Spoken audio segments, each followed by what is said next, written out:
အိမ်ကွင်းမှာပဲလေအသင်းကိုထပ်မံအနိုင်ယူပြီးအဆင့်3နေရာအထိတက်လန်းရောက်ရှိလာခဲ့တဲ့ United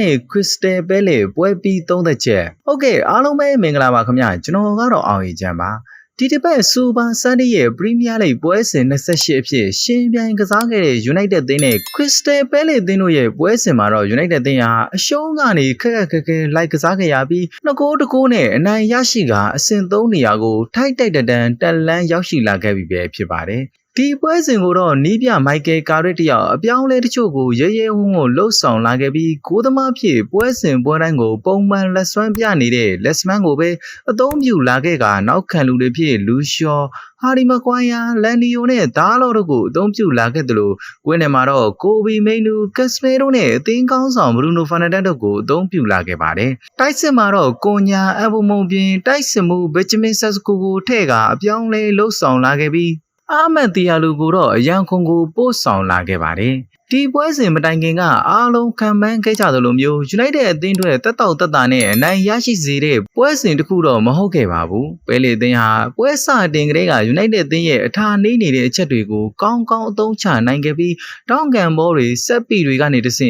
်တရက်ဆက်ဖိအားပေးကစားနိုင်ခဲ့တာကြောင့်ပွဲအစ3မိနစ်မှတဲ့အဖွင့်ဂိုးကိုစတင်ရရှိခဲ့ပြီးပွဲကိုကောင်းကောင်းစတင်နိုင်ခဲ့တယ်လို့ဆိုရမှာဖြစ်ပါတယ်United အသင်းကလည်းပထမပိုင်းတစ်ပိုင်းလုံးကိုကစားပုံကအားရစရာမရှိခဲ့ပဲဘောလုံးတွေကိုသာကင်ထားပြီးထိရောက်တဲ့ဂိုးပေါက်ချင်းချောက်မှုတွေကိုတော့မလွတ်ဆောင်နိုင်ခဲ့ပါဘူး။ဒါအပြင်ပွဲကစားချိန်24မိနစ်မှာကလေးကနောက်ခံလူရှော့တယောက်ဒဏ်ရာပြဿနာတချို့ရရှိသွားခဲ့တာကြောင့်မန်ဆော်ရီနဲ့မဖြစ်မနေလူစားလဲခဲ့ရပါတယ်။ဒီလိုနဲ့ပဲ United အသင်းဟာပထမပိုင်းကိုတကိုးကိုမရှိနဲ့ရှုံးနိမ့်နေခဲ့ရပါတယ်။ဒုတိယပိုင်းပြန်စချိန်မှာတော့ United အသင်းဟာချန်ပီယံလိဂ်ဘောလုံးပွဲကစားနေသလိုမျိုးစိတ်တက်နဲ့ခံယူချက်တွေဝင်စပြုတ်လာပြီးပဲလေအသင်းရဲ့ကွင်းတစ်ချမ်းတွေကိုပဲခြေကုပ်ယူပြီးတိုက်စစ်ကိုမြင့်တင်လာခဲ့ပါတယ်။ဒါကြောင့်ပဲပွဲကစားချိန်56မိနစ်ရောက်မှာတော့အသင်းကောင်းဆောင်ဘရူနိုဖာနန်ဒက်ရဲ့အကွက်မြင်မြင်ဖန်တီးမှုကနေတဆင့်ကိုညာကပဲလေနောက်ခံလူကိုဖျက်ကျော်သွားပြီးကန်သွင်းမယူခင်မှာပဲပဲလေနောက်ခံလူရဲ့ဆွဲလဲချခြင်းကိုခံခဲ့ရတာကြောင့်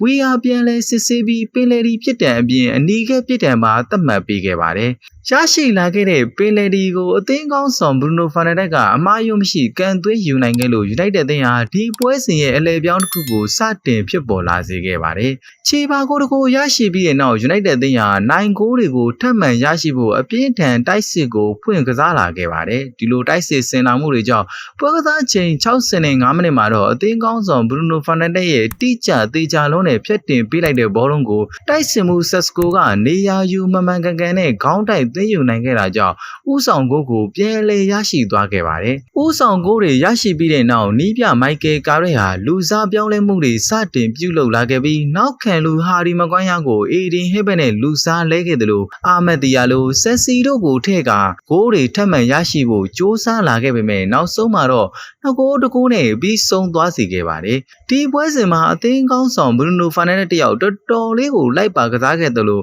တကိုးသွင်းတကိုးဖန်တီးခဲ့ကအကောင်းဆုံးခြေစွမ်းတွေကိုဇက်တိုက်ပြသသွားနိုင်ခဲ့ပါတယ်။ဒီပွဲစဉ်မှာကစားသမားတွေရဲ့နိုင်လိုစိတ်ပြင်းထန်မှုတွေအပြင်ဘရူနိုဖာနန်ဒက်ရဲ့အရေးပါမှုတွေကပွဲကိုပြောင်းလဲသွားစေခဲ့တယ်လို့ဆိုရမှာဖြစ်ပါတယ်။ဒီပွဲစဉ်မှာရရှိခဲ့တဲ့ဂိုးဖန်တီးမှုတစ်ချိန်ကြောင့်ဘရူနိုဖာနန်ဒက်ဟာ United အသင်းအသမိုင်းတစ်လျှောက်သွင်းဂိုးနဲ့ဂိုးဖန်တီးမှုအချိန်100စီရရှိခဲ့တဲ့တတိယမြောက်ကစားသမားအဖြစ်မှတ်တမ်းဝင်သွားနိုင်ခဲ့ပြီဖြစ်ပါတယ်။ United အသင်းဟာယာတီစပွဲစဉ်တွေမှာအဆင့်တွေတက်တော်မဲ့အချိန်ဆိုအမတ်တွေပြန်လည်ရော့နေကြဆိုတဲ့ United ဟာအာမိုရင်လက်ထက်မှာကြံခဲ့ပြီလို့ပြောရမှာဖြစ်ပါတယ်။အမှန်တိုင်းပြောရမယ်ဆိုရင်ဒီပွဲစဉ်ဟာပဲလေနောက်ခံလူရဲ့အနီးကဲပြစ်ဒဏ်ကြောင့်သာနိုင်ခဲ့တယ်လို့ပြောရမှာဖြစ်ပြီးပဲလေအသင်းရဲ့ကစားကွက်အောက်မှာ17ယောက်အပြည့်ရှိနေတုန်းက United အသင်းဟာအတော်လေးကိုရုန်းကန်နေရကဗျာများနေခဲ့ပါတယ်။ဘာပဲပြောအိမ်ကွင်းမှာအခုဆိုရင်နောက်ကနေလိုက်ကစားပြီးကမ်ပန်နိုင်ပွဲနဲ့အတူ16ဆက်နဲ့တော်3တဲ့ကိုစိုက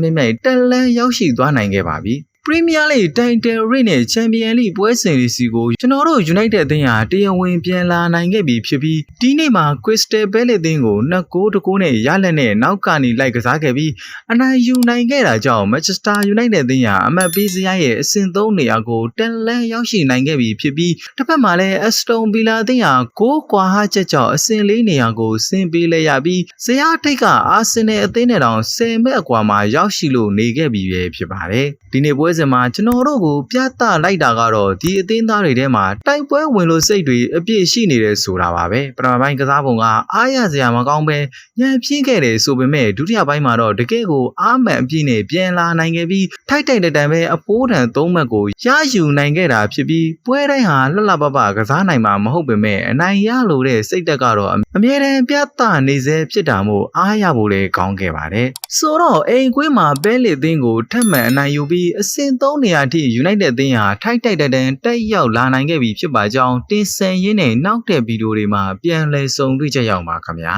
ဟုတ်ကဲ့ Manchester United နဲ့ပတ်သက်တဲ့သတင်းတွေကိုစင်စစ်မပြတ်တင်ဆက်ပေးနေမှာမို့ကျွန်တော်ရဲ့ channel လေးကို like and subscribe နဲ့ပြီးအားပေးခဲ့ဖို့တောင်းဆိုပါရစေခင်ဗျာဗီဒီယိုသစ်တွေတင်တိုင်းသိရှိနိုင်အောင်လို့လည်းဘေးနားကခေါင်းလောင်းလေးကိုနှိပ်ခဲ့ပေးဖို့မမေ့ကြပါနဲ့နော် Facebook ကကြည့်နေတဲ့ညီကိုများလည်း follow လေးလုပ်ခဲ့ပေးဖို့မေတ္တာရက်ခံပါရစေခင်ဗျာကြည့်ရှုအားပေးခဲ့တဲ့ဘော်ဒါအားလုံးကိုကျေးဇူးအထူးတင်ရှိပါတယ်ခင်ဗျာ